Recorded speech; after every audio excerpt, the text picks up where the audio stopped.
প্রাচীনকালে বারাণসী ধামে ব্রহ্মদত্ত নামে এক রাজা রাজত্ব করতেন। তার রাজত্বকালে বোধিসত্ত্ব এক শঙ্খবাদক কুলে জন্মগ্রহণ করেছিলেন।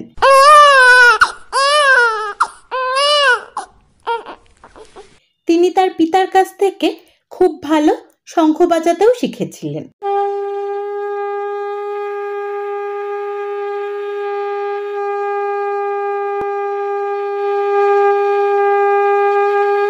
বিভিন্ন উৎসবে পার্বণে তিনি গৃহস্থদের বাড়িতে গিয়ে মঙ্গল শঙ্খ বাজাতেন। গৃহস্থরা খুশি হয়ে যা দিতেন তাই দিয়ে তাদের সংসারে ভরণ পোষণ চলত। একবার এক বড় মেলা উপলক্ষে বোধিসত্ত্ব তার বাবার সঙ্গে রাজধানীতে গেলেন। কয়েকদিন ধরে সেই মেলা চলল।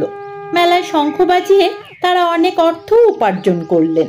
মেলা শেষ হয়ে গেলে বাপ বেটা পোটলা পুটলি বেঁধে বাড়ির দিকে রওনা হলেন। চলতে চলতে তারা এক বনে এসে ঢুকলেন।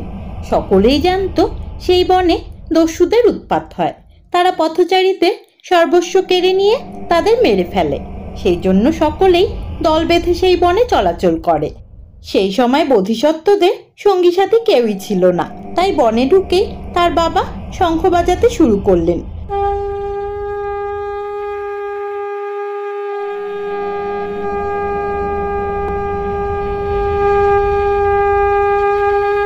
বোধিসত্ত্ব বললেন, বাবা, আপনি শঙ্খ বাজাচ্ছেন কেন? দস্যুরা তো শঙ্খের আওয়াজে চলে আসবে। কেন শঙ্খ বাজাচ্ছি বুঝতে পারছো না?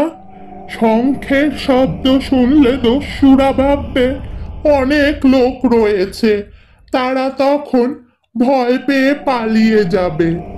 না বাবা, আপনি শঙ্খ বাজাবেন না, তাহলে আমাদের অনেক বড় বিপদ হতে পারে। বৃদ্ধ ছেলের কোনো নিষেধই শুনলেন না। তিনি শঙ্খ বাজাতে বাজাতেই বনের পথ দিয়ে চললেন।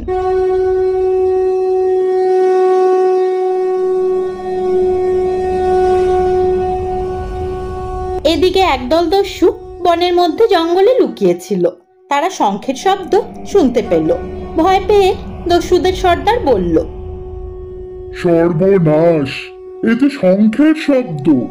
মনে হচ্ছে কোনো বণিক সঙ্গে অনেক লোকজন নিয়ে যাচ্ছে। সর্দার, আমাদের তো তাহলে পথের ধার থেকে দূরে সরে যাওয়াই ভালো। দলটা চলে গেলে ফের এসে বসা যাবে। ওদিকে ক্রমাগত শঙ্খের শব্দ হয়ে চলেছে।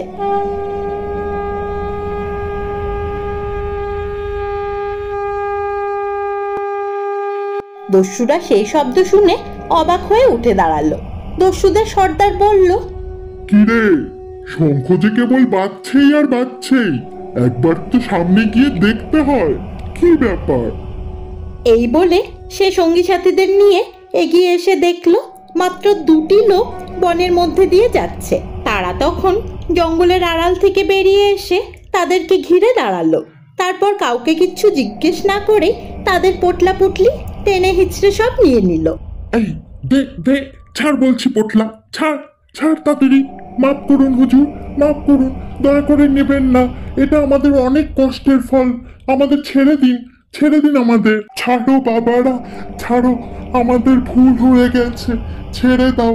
এই পথ দিয়ে আমাদের রাতে আসাই ঠিক হয়নি। তাদের কোনো কথাই দস্যুরা শুনল না।